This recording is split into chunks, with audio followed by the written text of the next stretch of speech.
같이 조용한 기도 드리심으로 대림절 넷째 주일 예배를 하나님께 드리겠습니다.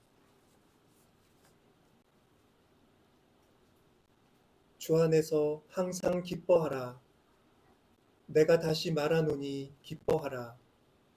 너희 관용을 모든 사람에게 알게 하라. 주께서 가까우시니라. 자비로우신 하나님, 거룩한 대림절 넷째 주일을 저희들에게 허락하여 주시고 오늘 주님 전에 함께 나와 예배하도록 불러주셔서 감사합니다. 우리를 구원하시려고 찾아오신 주님, 이제도 저희를 가까이 부르시며 저희 삶을 영원한 생명회로 인도하시는 주님께 감사하며 이 예배에 임합니다. 저희들의 예배를 흠양하여 주시고 저희들 심령을 주님의 사랑으로 충만히 채우사 세상을 이길 믿음을 따라 살아가는 저희들의 삶이 되게 해 주시옵소서. 예수 그리스도의 이름으로 기도드립니다.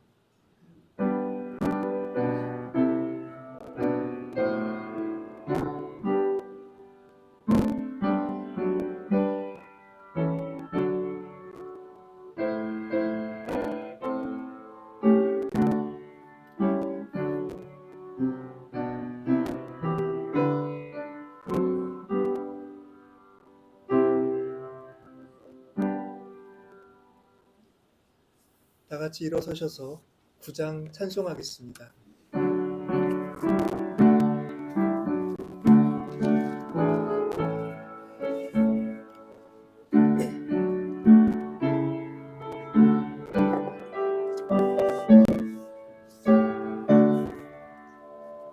하늘에 가득한 영광의 하나님, 온 땅에 충만한 존귀하신 하나님, 생명과 빛으로 지혜와 권능으로 언제나 우리를 지키시는 하나님, 성부와 성자와 성령 삼위의 하나님,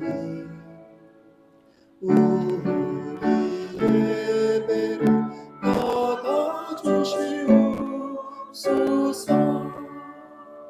사랑이 넘치는 자비하신 하나님, 은혜가 풍성한 구원의 하나님, 참회의 심령의 평안을 주시옵고 죄악과 허물을 용서하여 주소서. 찬송과 영광과 세명 구원의 하나님, 우리 예배를 받아주시옵소서. 연약한 심 굳게 세워주시고 우둔한 마음을 지혜롭게 하시고 주의 뜻 받들어 참되게 살아가니 주 말씀 따라서 용감하게 하소서. 권능과 지혜와 사랑 은혜의 하나님, 우리 예배를 받아주시옵소서.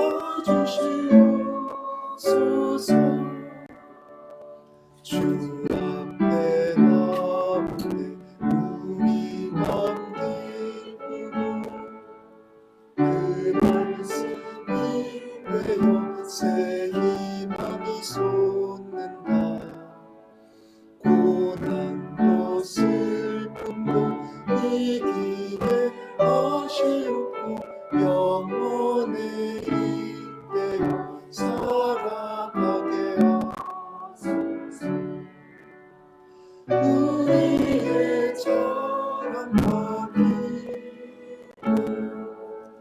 생명의 하나님, 우리 예배를 받아주시옵소서.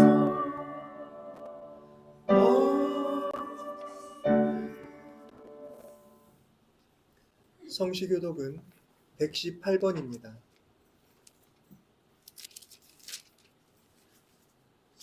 118번 구주강림 네 번째입니다.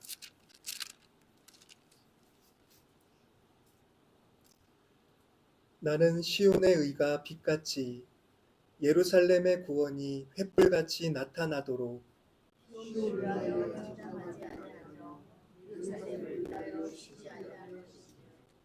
이방 나라들이 내 공의를 못 왕이 다 내 영광을 볼 것이요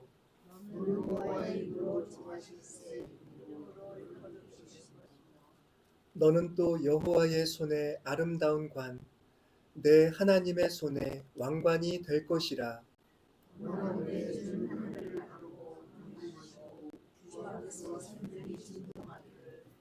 불이 섭을 사르며 불이 물을 끓임 같게 하사 주의 원수들이 주의 이름을 알게 하시며 이방 나라들로 주 앞에서 떨게 하옵소서.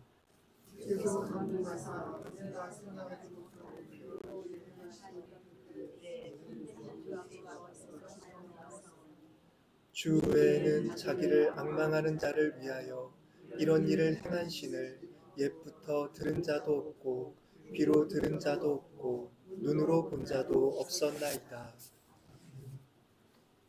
사도신경으로 우리의 신앙을 고백하겠습니다.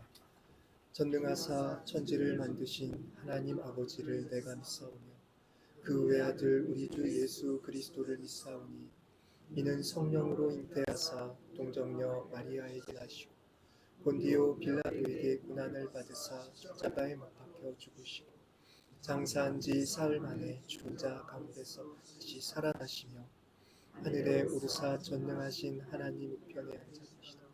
저리로서 산 자와 죽은 자를 심판하러 오시다. 성령을 믿사오며 거룩한 공예와 성도가 서로 교통하는 것과 죄를 사하여 주시는 것과 몸이 다시 사는 것과 영원히 사는 것을 믿사옵나이다. 아멘.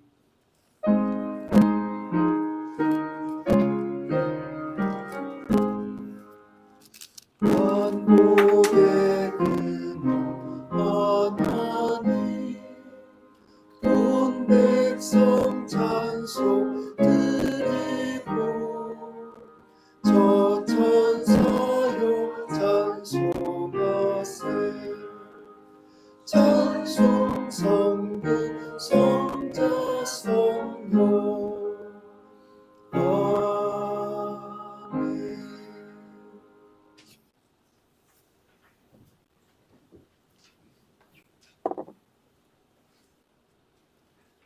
자비와 인애가 가득하신 하나님, 세상의 어둠으로 저희 마음이 불안합니다.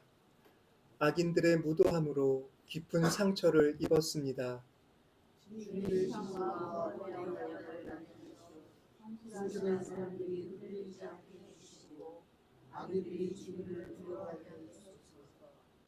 삶의 기초를 흔드는 일들이 반복되고 있습니다.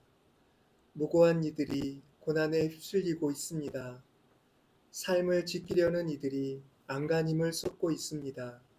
오 주님, 힘겨운 이들을 긍휼히 여기소서. 폭력뿐인 세상을 견뎌낸 선대인들의 이름을 오늘의 삶 가운데서 위로하게 해주소서. 함께 어깨동무를 하고 당당하게 걸으며 세상의 모든 폭력에 맞서게 해 주소서. 더욱 뜨겁게 기도하며 희망을 붙잡게 하소서.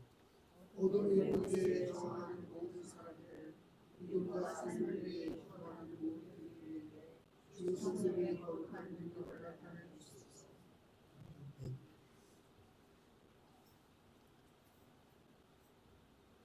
자비로우신 하나님, 지금도 저희 곁에 계시며 저희를 붙잡아 주시고 그 따뜻한 품에 품어주시는 주님의 은혜를 감사합니다. 주님의 그 따스함을 저희 온 몸과 영혼으로 느끼길 소원합니다. 우리와 함께 하신다고 약속하신 그 말씀이 우리들의 삶의 현실임을 깨닫기를 원합니다. 성령으로 인도하시어 주님의 거룩한 현실 안에 살게 해주시고 저희가 이 세상에서 보호받고 있음을 믿고 주님 안에 올곧이 서게 해주시기를 간절히 기도드립니다. 오늘도 주님 전에 나와 저희의 연약한 기도를 주님께 아뢰입니다. 저희들의 불안한 마음, 흔들리는 영혼의 사정, 그리고 저희들에게 닥쳐온 삶의 여러 가지 어려움들을 주님 앞에 아뢰오니 저희 음성을 들어주시고 저희들을 더욱 뜨겁게 끌어안아 주시어 저희들이 이 어려움을 극복하도록 도와주시옵소서. 오늘도 예배하는 저희들에게 주님의 생명의 말씀을 나타내 주시기를 간구드립니다. 저희에게 전해진 복음의 말씀을 새롭게 깨닫는 은총을 허락해 주시기를 원합니다. 저희들의 영혼, 주님 말씀 듣기에 무지하고 어둡고 아둔하지만 주님의 긍휼을 통하여 그 말씀의 산 뜻을 깨달을 수 있음을 믿습니다. 겸손히 주님께 의탁하오니 주님의 뜻을 깨닫고 주님 말씀의 능력에 사로잡히는 커다란 은총으로 저희들 위에 임재하여 주옵소서. 주님, 저희들 이 교회를 통하여 주님을 섬기고 또 세상 가운데서 주님이 분부하신 일들을 수행해 나가기를 원합니다.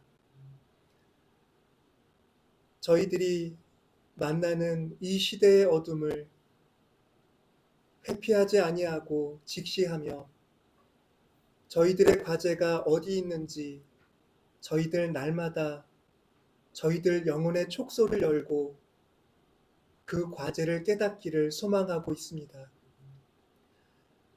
주님의 복음의 말씀의 빛에서 저희들 나아가야 할 길을 깨달을 줄 아오니 저희들이 말씀을 읽을 때, 들을 때 주님 입에서 나오는 말씀을 듣고 저희들이 무엇을 해야 하는지 알게 하시어 그 일을 믿음 가운데 수행해낼 수 있도록 도와주시옵소서.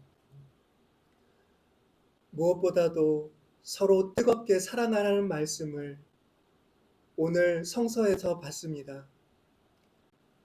세상을 밝힐 수 있는 힘은 주님이 저희에게 베풀어 주신 그 사랑을 다시 나누는 길밖에 없음을 다시 한번 생각해 봅니다.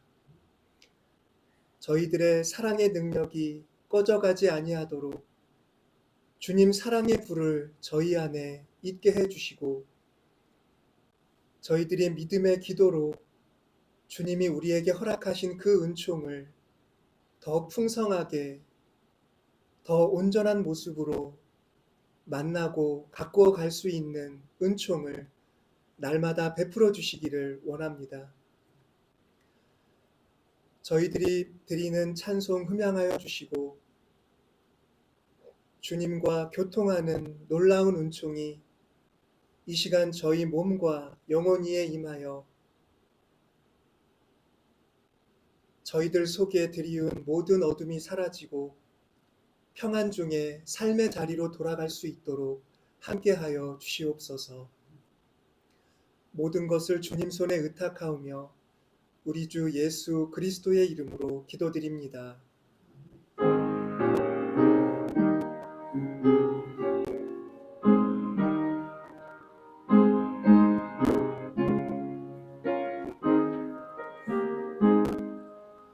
진리와 생명 되신 주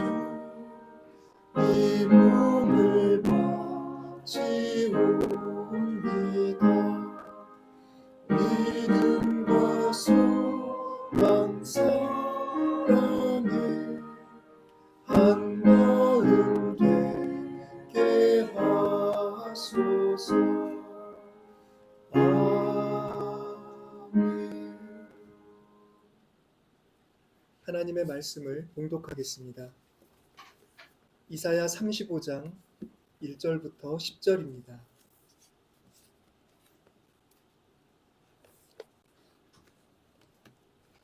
이사야서 35장 1절부터 10절.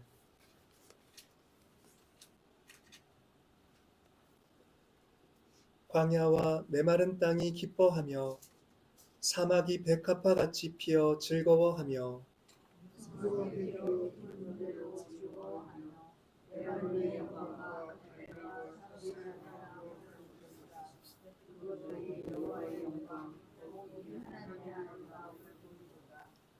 너희는 약한 손을 강하게 하며 떨리는 무릎을 굳게 하며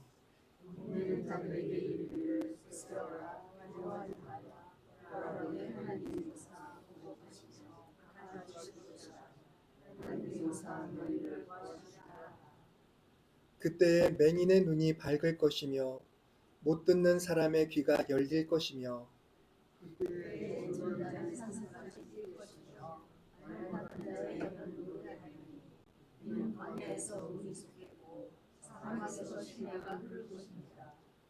뜨거운 사막이 변하여 못이 될 것이며 메마른 땅이 변하여 원천이 될 것이며 승냥이의 눕던 곳에 풀과 갈대와 부들이 날 것이며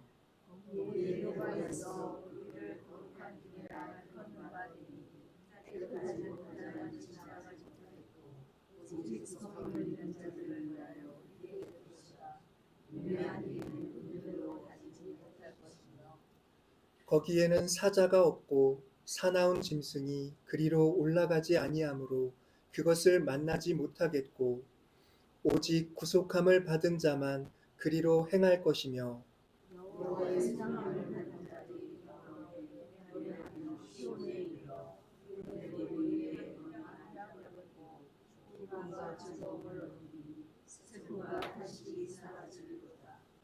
아멘. 베드로전서 1장 22절부터 2장 3절입니다.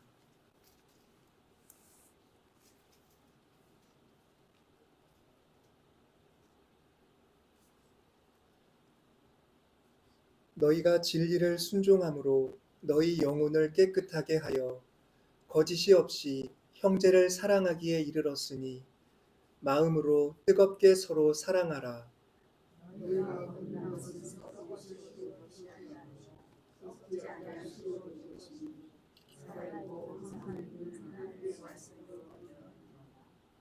그러므로 모든 육체는 풀과 같고 그 모든 영광은 풀의 꽃과 같으니 풀은 마르고 꽃은 떨어지되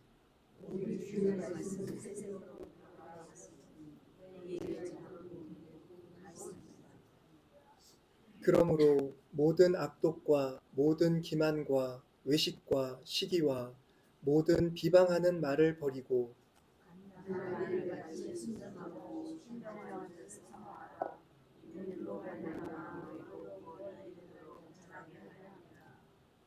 너희가 주의 인자하심을 맛보았으면 그리하라. 마가복음 9장 33절부터 37절 말씀입니다.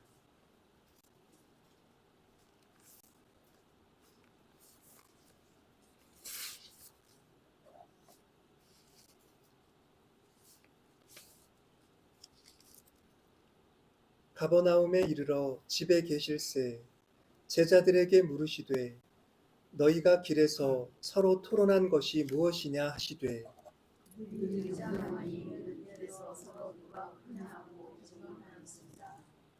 예수께서 앉으사 12 제자를 불러서 이르시되 누구든지 첫째가 되고자 하면 뭇사람의 끝이 되며 뭇사람을 섬기는 자가 되어야 하리라 하시고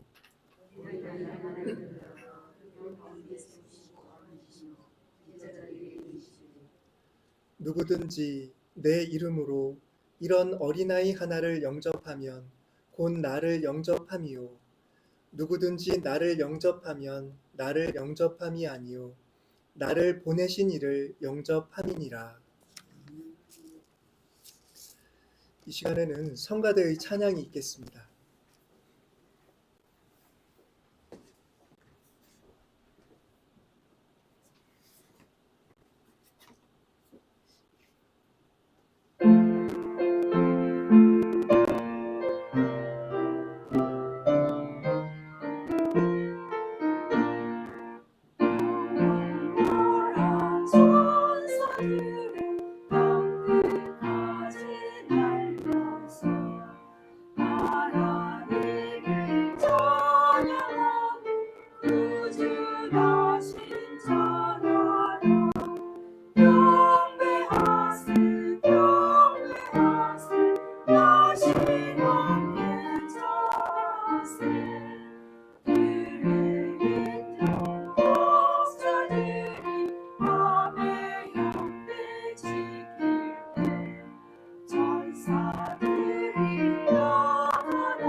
하나님의 은혜가 교회 여러분들을 위해 함께 하시기를 빕니다. 오늘 대림절 넷째 주일 우리는 하나님의 회복하시는 은총을 증언하는 말씀을 듣습니다. 이사야서 35장은 황무지 같은 땅들이 회복되는 아름답고 놀라운 말씀을 우리에게 전해줍니다. 광야와 메마른 땅에서 기쁨이 솟아나고 사막이 백합화처럼 피어 즐거워하게 될 것이다. 초목으로 무성해진 땅이 레바논과 갈멜과 사론의 아름다움을 얻게 되고 사람들은 그곳에서 여호와의 영광과 아름다움을 보게 될 것이다 라고 말씀합니다. 우리가 이 말씀을 보면 여기서 말씀하는 회복은 눈에 보이는 외형의 변화뿐만 아니라 그곳의 본성 자체가 달라지는 회복이라는 것을 알 수가 있습니다. 생명의 기쁨이 솟아나고 즐거움과 기쁨이 나누어지는 곳, 그리고 레바논처럼 어떤 풍성함으로 명성을 얻던 도성의 명성을 이어받는 그런 땅으로의 본질적인 변화가 오늘 하나님의 말씀이 저희들에게 전달하는 그런 변화와 회복의 질적인 내용을 잘 보여주고 있습니다. 자, 그런데 이런 회복에 관한 말씀의 대상이 누구인지 우리는 한번 살펴볼 필요가 있을 것 같습니다. 왜냐하면 오늘 우리가 이 35장에서 읽은 황무지의 회복에 대한 주제가 바로 앞에 34장에서도 나와 있는 중요한 주제이기 때문입니다. 우리는 이 말씀을 읽을 때 당연히 이스라엘과 유다의 회복, 하나님 백성의 회복과 치유에 대한 말씀이라고 먼저 생각할 것입니다. 그렇게 보는 것은 지당한 해석이라고 할 수가 있겠지요. 그러나 황무지라는 주제가 앞서 34장부터 계속 이어지고 있다는 점은 우리가 그 말씀들도 한번 살펴볼 필요가 있고 이 회복이 도대체 무엇의 회복인지 누구의 회복을 가리키는지를 살펴볼 필요가 있다는 것을 제기하고 있습니다. 우리가 이사야 34장을 보면 거기에는 서로 다른 두 가지 심판에 대한 말씀이 겹쳐져 있습니다. 한편으로는 모든 민족을 향한 전 세계적인 심판의 말씀이 나옵니다. 그리고 다른 한편으로는 유다의 남쪽 나라 에돔에 대한 심판이 또 한편을 이루고 있다는 것을 볼 수가 있습니다. 그리고 그 심판의 주된 대상은 바로 그 열방 민족 전체, 에돔에 사는 사람 전체를 가리키지 않고 특정한 대상을 지칭하고 있다는 것을 그 본문에서는 말씀하고 있습니다. 전 세계 모든 사람 혹은 에돔에 사는 모든 사람이 아니라 하나님은 그 민족들의 군대를 심판하신다라는 말씀이 여기 34장에 나타나 있는 것입니다. 거기 2절부터 4절 말씀을 제가 한번 읽어보겠습니다. 대저 여호와께서 열방을 향하여 진노하시며 그들의 만군을 향하여 분내사 그들을 진멸하시며 살육당하게 하셨음즉 그 살육당한 자는 내던진 바 되고 그 사체의 악취가 솟아오르고 그 피에 산들이 녹을 것이며 하늘의 만상이 사라지고 하늘들이 두루마리 같이 말리되 그 만상의 쇠잔함이 포도나무 잎이 마름 같고 무화과 나무 잎이 마름 같으리라 라고 말씀합니다. 여기 2절 말씀을 보면 하나님의 진노가 그들의 만군을 향한다라는 표현이 있는데, 만군이라는 것은 그들의 모든 군대라는 뜻입니다. 그러니까 하나님의 진노가 군대들이 자행한 일들을 향하고 있고, 그리고 바로 군대들의 폭력에 의해 파괴되고 무너진 그 땅과 사람들에 대한 회복이라고 하는 것이 오늘 우리가 본문에서 읽는 그 회복의 배경에 놓여진 사실들이라는 말씀입니다. 여기서 하나님의 진노와 하나님의 보복의 대상이 민족들의 군대라는 것, 그리고 하나님의 보복은 그 군대들이 자행한 모든 피비린내 나는 살육이라는 것, 그것을 우리가 분명히 인식할 필요가 있습니다. 34장 12절 이하를 보면 하나님의 심판의 결과를 묘사하는데, 그들이 국가를 이으려 귀인들을 부르되 아무도 없고 그 모든 방백도 없게 될 것이고 그 궁궐에는 가시가 나고 그 견고한 성은 엉겅퀴와 새품이 자라날 것이다 라는 말씀이 나오기도 합니다.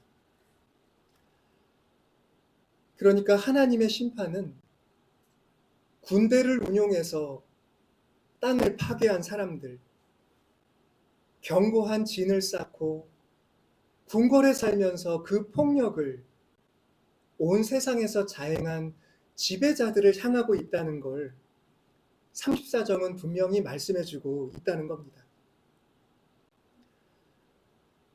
그들이 권력을 행사하던 궁궐은 잡초로 무성해지고, 그들이 높이 쌓아놓고 사람들을 공격하던 진지는 짐승들의 거처가 될 거다라고 말씀하고 있는 것입니다. 특히 거기 14절 말씀을 보면 여러 가지 짐승들 가운데 올빼미라는 짐승이 등장합니다.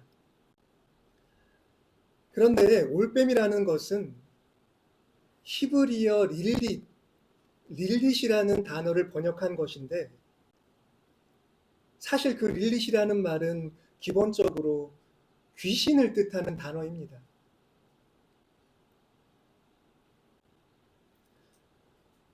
이러한 표현들은 군대들이 온 땅 가운데서 행한 폭력이라고 하는 것이 단지 무언가가 무너지고 파괴되고 한 것일 뿐만 아니라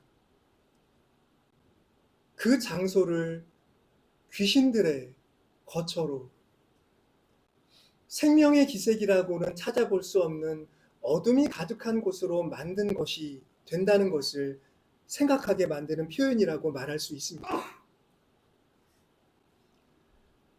그러므로 오늘 이사야 35장에서 우리가 읽은 이 회복의 말씀들은 막연하게 어떤 사막이나 광야의 회복이라기보다는 이 세상 가운데서 군대가 자행한 폭력이 파괴한 곳들의 회복, 그리고 그렇게 죽음이 가득한 곳에 생명의 기운이 찾아볼 수 없이 잿빛으로 변한 그 땅에서 무너져 있는 사람들의 영혼까지도 회복시키는 것이라는 걸 우리는 헤아려 볼 수가 있는 것입니다.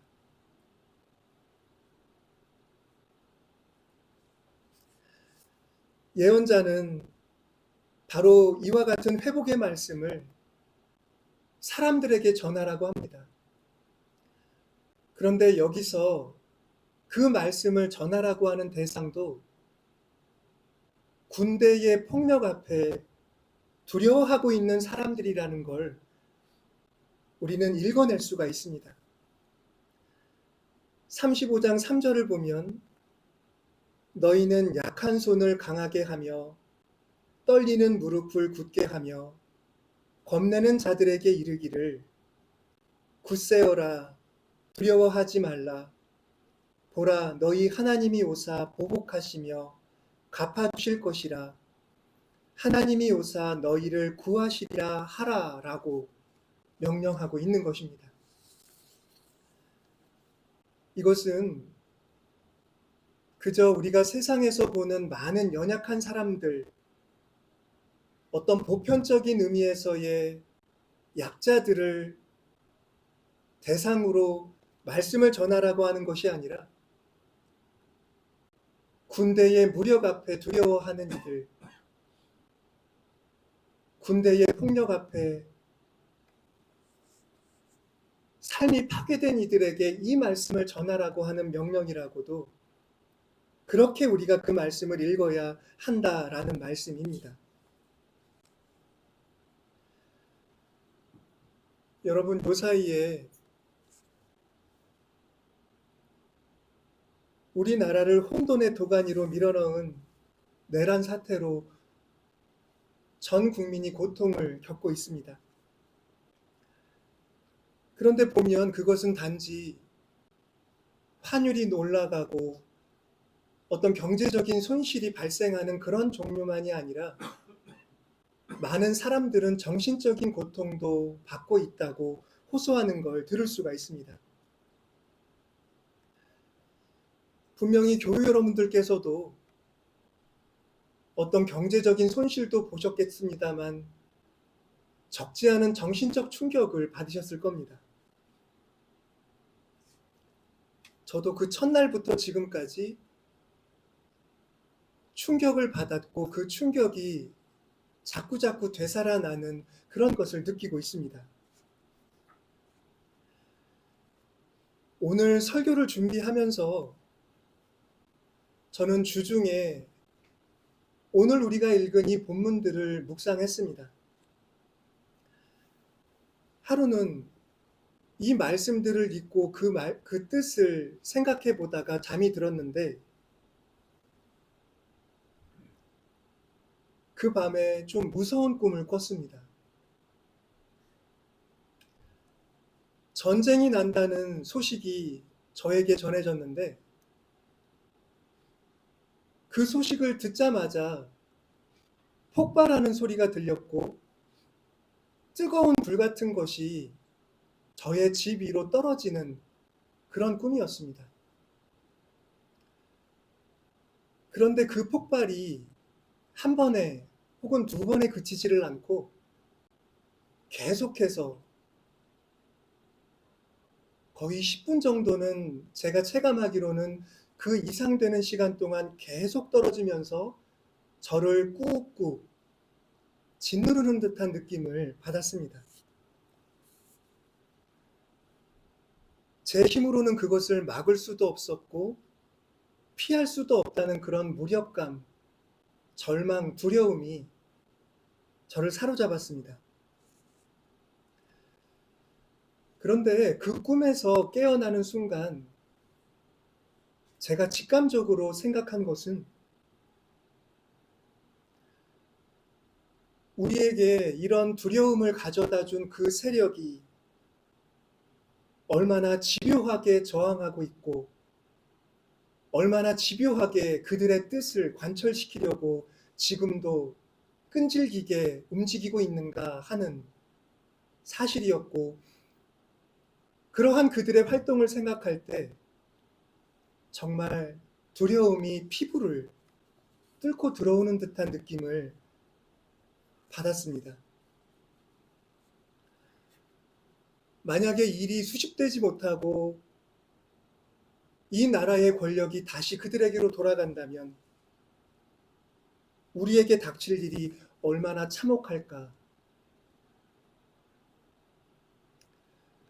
이 군대라는 우리가 경험하는 이 세상에 무력을 활용하는 그 군대의 존재가 그 상징이 그렇게 두렵게 느껴졌던 적은 달리 없었던 것 같습니다. 그런데 바로 오늘 본문이 그런 군대의 폭력에 대해서 말씀하고 있다는 겁니다. 우리가 다른 경우 같으면 하나님이 오셔서 연약한 이들, 두려워하는 이들을 위로해 주신다고 말씀하시는구나. 그 말씀을 전하라 하시는구나 라고 생각하고 넘어갈 수 있을지 모르겠지만 오늘 우리의 상황은 이사야서가 34장과 35장에서 말하는 것처럼 그 모든 회복이 군대의 폭력의 파괴로부터의 회복이라는 것, 그것을 생각해 보게 만들고 있다라는 말씀입니다. 여러분, 어떻게 이렇게 전 국민이 지탄하는데도 그들은 지금도 어떤 전복을 꾀할 수 있을까? 어떻게 나라 전체를 상대로 그렇게 무도한 일을 벌일 수 있을까?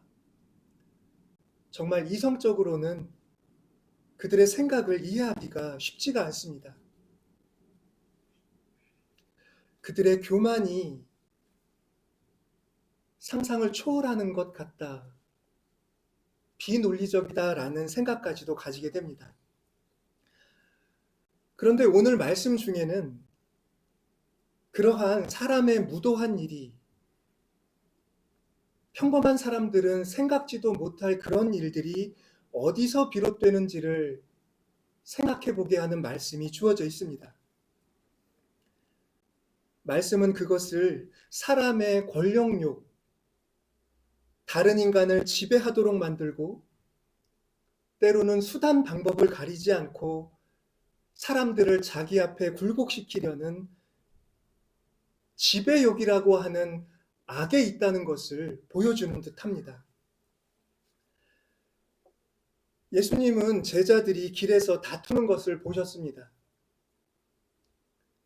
그리고 집에 들어가셨을 때 제자들을 불러 앉히시고 무엇 때문에 그렇게 싸웠느냐라고 질문을 하셨습니다. 그런데 제자들은 아무 말도 하지를 않습니다. 그들이 왜 아무 말도 하지 않고 잠잠히 있었을까요? 대개는 서로 누가 큰지를 놓고 다투었기 때문에 부끄러움으로 대답을 하지 못했다라는 해석을 하곤 합니다.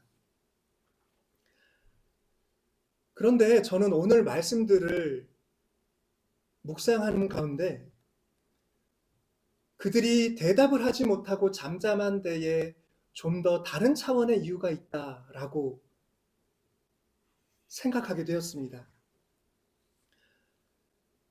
다시 말씀을 드려서 제자들은 부끄러워서 서로 누가 큰지를 놓고 다투어서 말을 못한 것이 아니라 예수님 앞에 모여 있는 그 순간까지도 지배욕에 사로잡혀 있었던 까닭에 아무 말도 하지 않고 있었던 것입니다. 그들은 그냥 잠잠했던 것이 아니라 어떤 의미에서는 그곳에 도사리고 있었다라고도 말할 수 있습니다.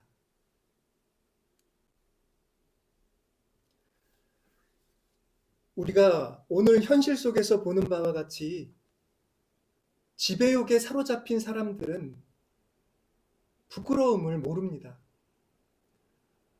온 세상이 그 일을 잘못됐다고 해도 우리는 잘못하지 않았다라고 말하는 사람들입니다.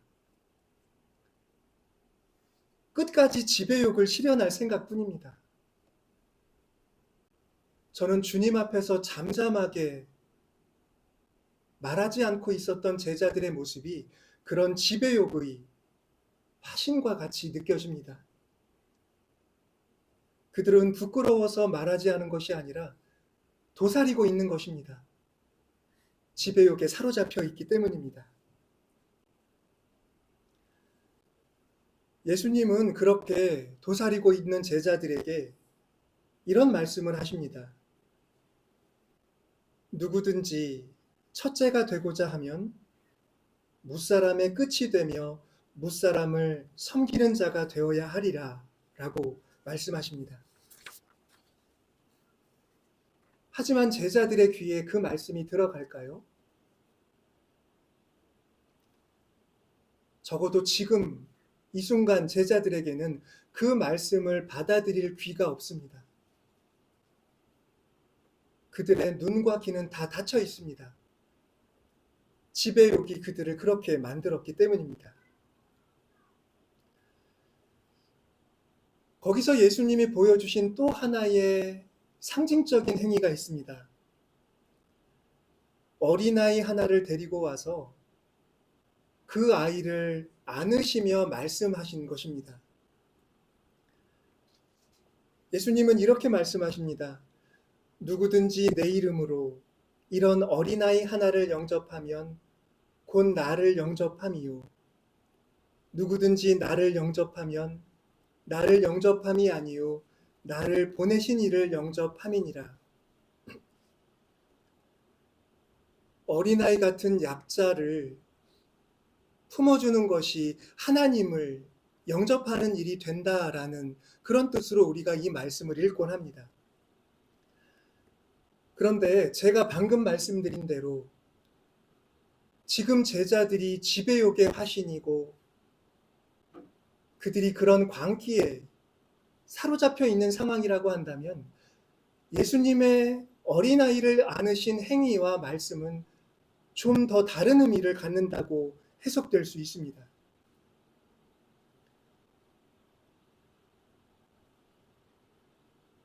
이 제자들, 지배욕에 사로잡힌 이 사람들 앞에서 그 어린아이를 보호하시려는 행동, 저는 그 아이를 보호하려고 제자들의 광기 앞에서 아이를 보호하려고 예수님이 이 아이를 안으셨다. 그렇게 이 장면이 읽혔습니다. 여러분, 요즘 날마다 많은 시민들이 광장에 모이고 있습니다. 이렇게 추운 날씨에도 왜 그들은 거기서 함께 모여 왜 목소리를 높이고 있는 걸까요?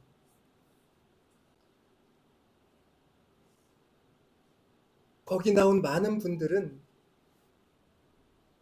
권력자의 광기 앞에서 내 자녀들, 우리 후손들을 지켜야 한다는 그런 절박감으로 나오신 분들이 많이 계실 겁니다. 여러분 속에도 그런 절박감, 두려움 있지 않으십니까? 저도 그 첫날의 충격이 정말 충격이었던 것은 아이들 때문이었습니다.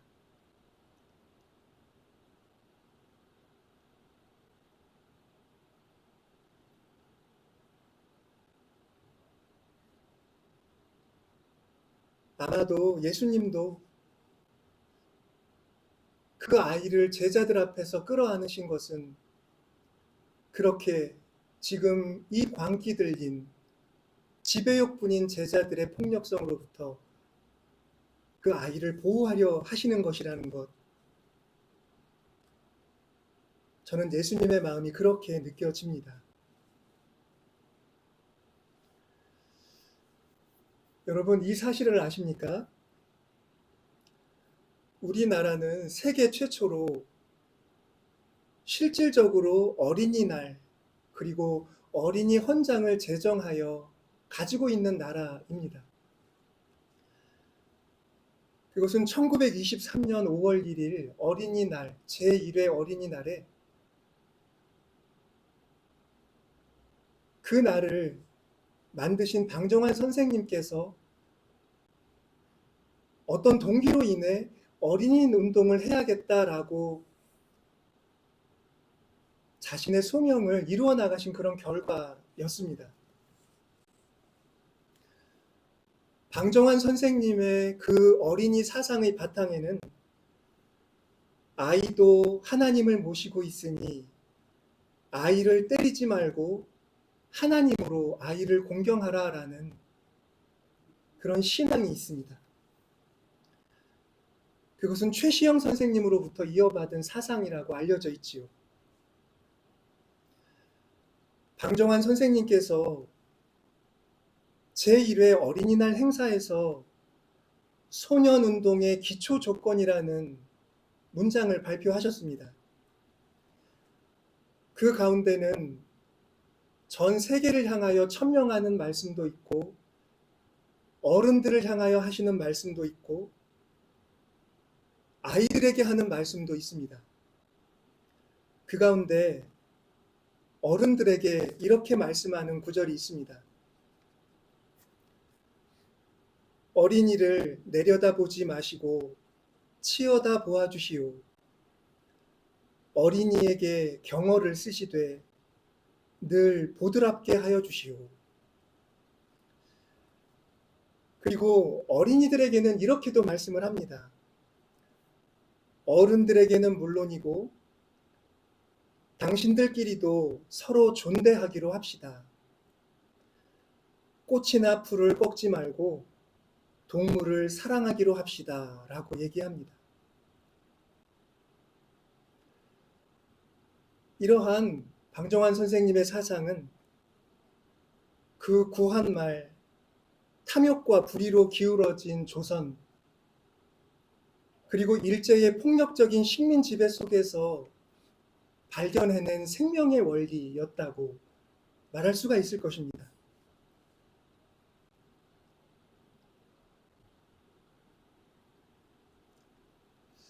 예수님의 시대도 다르지 않습니다.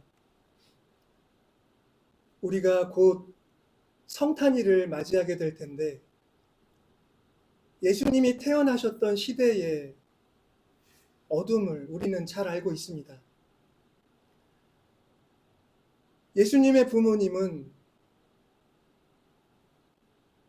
광기 들린 헤롯의 소나기를 피해 피신하셔야 했고 많은 어린이들이 그날 그 권력자의 손에 살해되었다라고 하는 보도가 성서에 기록되어 있지 않습니까?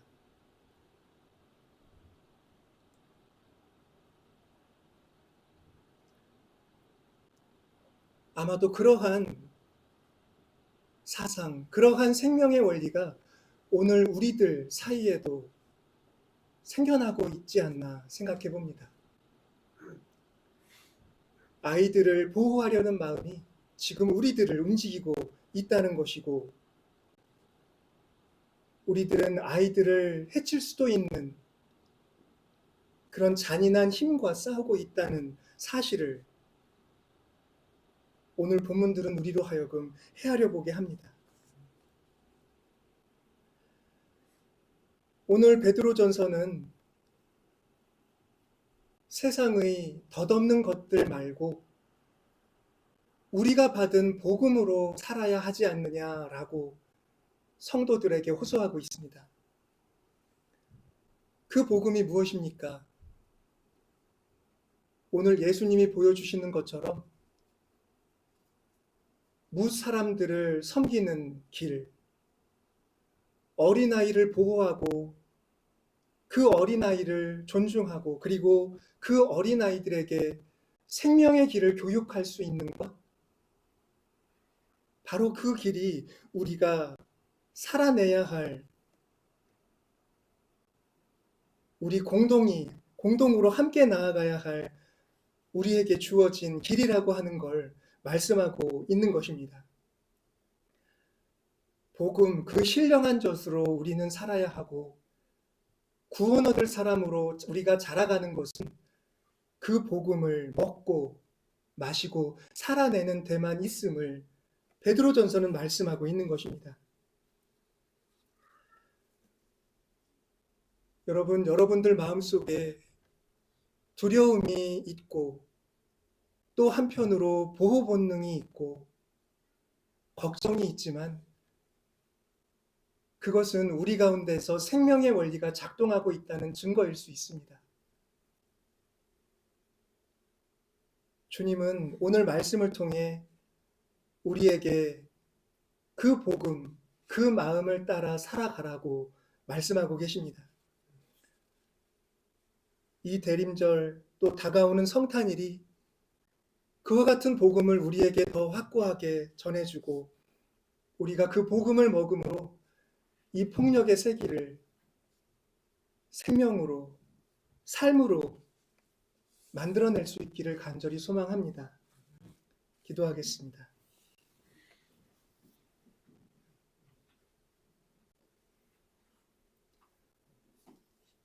자비로우신 하나님,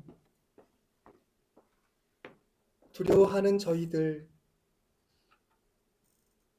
두려워하지 말라 하고 말씀을 전하게 하신 그 말씀을 듣고 힘을 얻습니다. 세상의 악이 저희들이 알았던 것보다 더 크고 잔인하다는 것을 경험하면서 위축되어 있지만 저희들을 이끌어 주시는 주님이 계시기에 모든 것들을 극복할 수 있으리라 희망합니다. 저희들에게 허락하신 소망이 주님의 손길을 통하여 보호받으며 꺾이지 않을 걸 또한 믿습니다. 주님 저희와 함께하여 주시고 이 세상의 악을 심판하사 세상 모든 사람들이 함께 사랑하며 평화를 이루는 새날을 보도록 인도하여 주시옵소서. 예수 그리스도의 이름으로 기도드립니다. 찬송가 84장 찬송하겠습니다.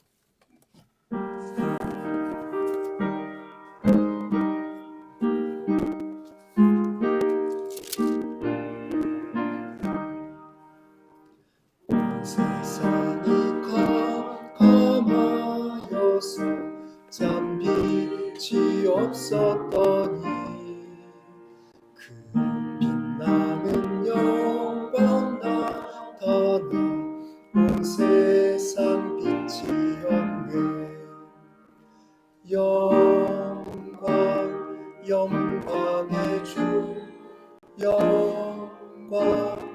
영광의 주, 밝은 그 빛 내게 비추었네. 영광의 주, 영광의 주, 이 세상의 빛은 오직 주 예수님. 주 말씀을 믿는 사람은 그 마음이 시원하고 주 명령을 주행하는 자 그 길이 환하겠네. 영광의 주,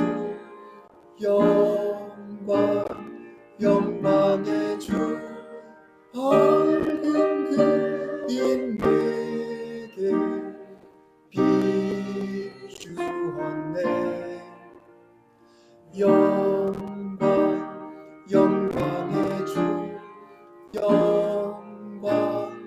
영광의 주, 이 세상의 빛은 오직 주 예수님. 죄 가운데 사는 사람은 그 눈이 시두어도 그 죄악을 씻는 날에는 그 눈이 밝아지네. 영광의 주, 영광의 주, 밝은 그 빛 내게 비추었네. 영광의 주, 영광의 주, 이 세상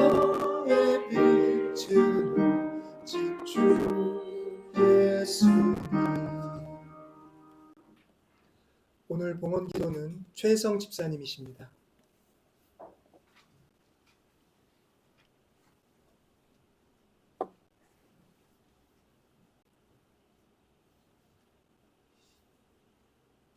주님이 오십니다. 주님, 우리와 함께하여 주옵소서. 찬송가처럼 빈들의 마른 불같이 시들은 나의 영혼, 갈급한 내 심령 위에 주님 오시오니 늘 함께하여 주옵소서. 예수님의 이름으로 기도합니다. 아멘.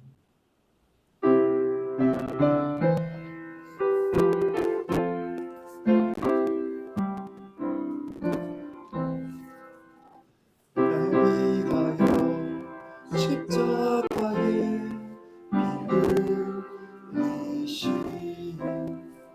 주 예수의 은혜로서 인치시고 내 모든 주 예수를 삼으소서. 주 나를 위하신 멀리서 이 내 몸을 피값으로 사셨으니 내 생명도 주 예수께 바칩니다.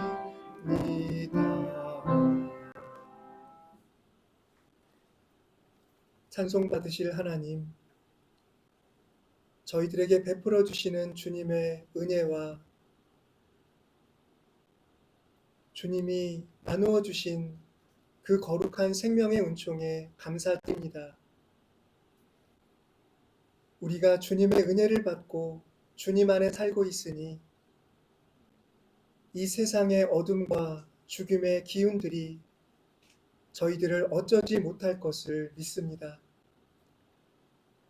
거룩한 성령으로 늘 저희와 함께하여 주시고 저희들을 주님 품에 품어 보호하여 주시어 저희들로 하여금 언제까지나 주님을 찬송하며 주님의 나라를 향하여 살아갈 수 있도록 이끌어 주시옵소서. 이 시간 저희들이 주님 앞에 드린 감사를 흥양하여 주시고 세상 가운데서 날마다 주님과 동행함으로 우리들을 향하신 주님의 뜻과 사랑이 얼마나 깊은지 그 깊이와 넓이를 날마다 새롭게 깨달으며 아침마다 새로운 찬송으로 주님을 높이는 저희들의 생활이 되게 해 주시옵소서. 예수 그리스도의 이름으로 기도드립니다. 평화 인사를 함께 나누겠습니다. 주님의 평화를 빕니다.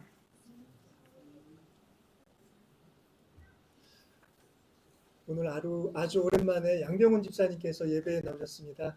주님의 이름으로 환영합니다. 반갑습니다.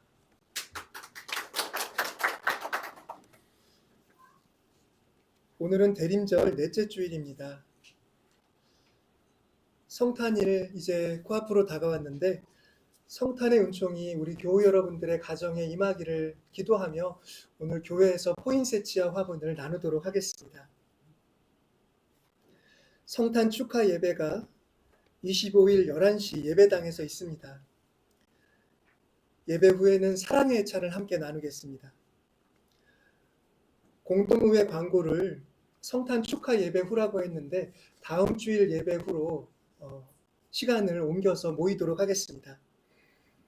공동의회에서 처리할 안건은 우리 교회 결산 예산 채용의 건입니다. 교회에 출석하시는 모든 교인들은 다 참석해 주시면 되겠습니다. 신년 청지기 임명 예식이 다음 주일 예배 시에 있겠습니다. 위에 명단을 기재했는데 확인해 주시길 바랍니다. 신년 꽃드리기 자원하시는 분들은 주보대 앞에 마련된 명단에 이름을 써주시면 되겠습니다. 다른 내용은 주보를 참조하시기를 바랍니다. 이제 자리에서 일어서셔서 32장 찬송하겠습니다.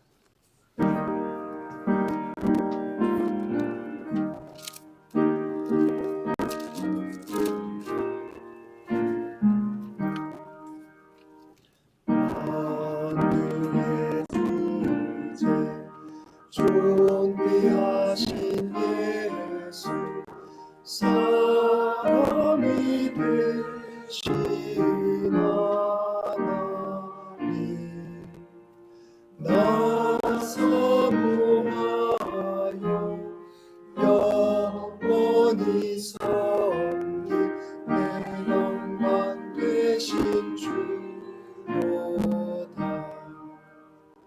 화려한 동산 우성한 저 수모 다 아름답고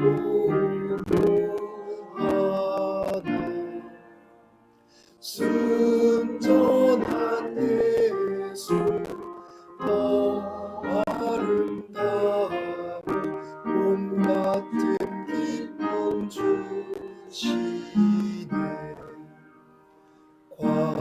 광명한 해와 명랑한 저 달빛 수많은 별들이 빛나나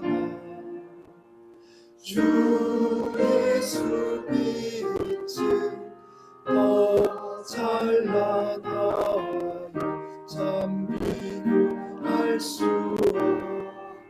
없도다.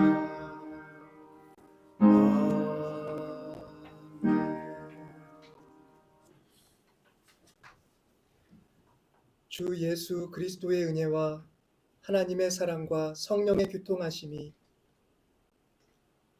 군대의 폭력을 경험하고 두려운 마음으로 살아가는 온 세상 모든 사람들 위에와 그럼에도 불구하고 우리 가운데 역사하는 생명의 원리, 하나님의 놀라운 은총을 따라 희망을 일구어내기로 다짐하며 마음을 다잡는 용기 있는 모든 이들 위해 이제로부터 영원토록 갇혀 계시기를 간절히 축원하옵나이다.